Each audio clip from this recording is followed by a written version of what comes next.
মঙ্গলবার এক অনুষ্ঠানের মধ্য দিয়ে রাজধানী আগরতলা পার্শ্ববর্তী লেম্বুছড়া এলাকার সংস্কৃত বিশ্ববিদ্যালয়ের একলব্য ক্যাম্পাস একাডেমির ভবন, প্রশাসনিক ভবন এবং লাইব্রেরির আনুষ্ঠানিক উদ্বোধন হয়। উপস্থিত ছিলেন মুখ্যমন্ত্রী অধ্যাপক ডক্টর মানিক শাহ।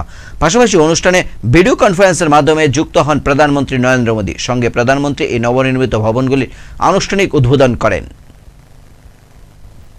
সংস্কৃত বিশ্ববিদ্যালয়ের একলব্য ক্যাম্পাসে একাধিক ভবনের উদ্বোধন মঙ্গলবার এক অনুষ্ঠানের মধ্য দিয়ে রাজধানী আগরতলার পার্শ্ববর্তী লেম্বুছড়া এলাকার সংস্কৃত বিশ্ববিদ্যালয়ের একলব্য ক্যাম্পাস একাডেমিক ভবন, প্রশাসনিক ভবন এবং লাইব্রেরির আনুষ্ঠানিক উদ্বোধন হয়।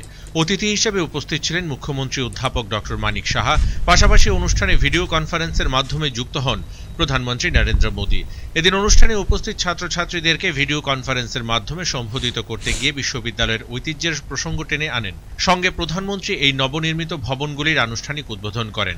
অপরদিকে বক্তব্য রাখতে গিয়ে মুখ্যমন্ত্রী অধ্যাপক ডক্টর মানিক সাহা বলেন, সারা দেশের সংস্কৃতি ভাষাকে ছড়িয়ে দেওয়ার উদ্দেশ্যকে সামনে রেখে এই বিশ্ববিদ্যালয় চালু করা হয়। এই বিশ্ববিদ্যালয়ে প্রাচীন শিক্ষা ব্যবস্থা এবং বর্তমান আধুনিক শিক্ষা ব্যবস্থার মধ্যে সংযোগ স্থাপনের ক্ষেত্রে বিশেষ ভূমিকা রাখবে।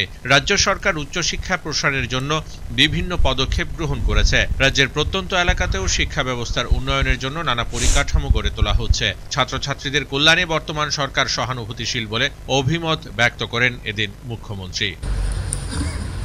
संस्कृत के बारे में हम लोग सुने already. So central Sanskrit university has been established with the aim of promoting and propagating Sanskrit across the country. Among the 13 campuses established nationwide, the Eklavya campus stands as the 11th, established almost a decade ago. Over its decade-long journey, the campus has offered diverse courses in Shastric department such as Vaikarna, Sahitya, Jyotish, Dharma Shastra and Shiksha Shastra alongside modern day project and languages. With an investment of over rupees 100.83 crores in the university, it has been revitalized to a blend of ancient traditions and modern day subjects.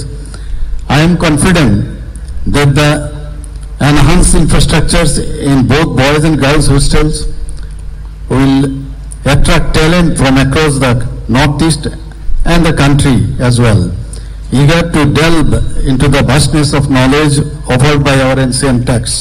Bureau Report, Focus Tripura.